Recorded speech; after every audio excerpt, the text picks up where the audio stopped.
নমস্কার বন্ধুরা, আশা করি সবাই ভালো আছেন। আমিও ভালো আছি। আজ বানাবো একটা চটপটা রেসিপি, যেটা হলো পাঁপড় পেটিস। আগে পুর বানানোর জন্য সর্ষের তেলে 5 ফোড়ন আর জিরে গুঁড়ে আমি দিয়ে দিচ্ছি। এটাকে ভাজা হওয়ার পর আলুটা আমি দিয়ে দিচ্ছি। যেহেতু এটা একটা তেলতেলি রেসিপি, তার জন্য আমি পুরটা বেশি মশলাপাতি দিয়ে করব না। আলুটা সিদ্ধ হয়ে গেছে, আমি এখানে নুন, লঙ্কার গুঁড়ি আর হলুদ এই 3টা মশলা দিয়ে সেটাকে ভালো করে ভেজে নিলাম। স্বাদের জন্য আমি কিশমিশ আর কাজু বাদামটা দিয়ে দিলাম, যাতে স্বাদটা ভালো হয়। তারপর আমি ধনেপাতা দিয়ে সেটাকে নামিয়ে নেব।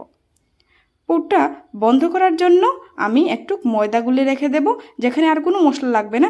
ময়দার জল দিয়ে ডোটা বানিয়ে রাখলাম। আর পাঁপড়টাকে আমি একটু সিঙ্গারা টাইপে বানিয়ে নিলাম, তার জন্য এটার নাম পাঁপড় পেটিস। পাঁপড় পেটিস অনেকে সিঙ্গারা পাঁপড়ও বলে।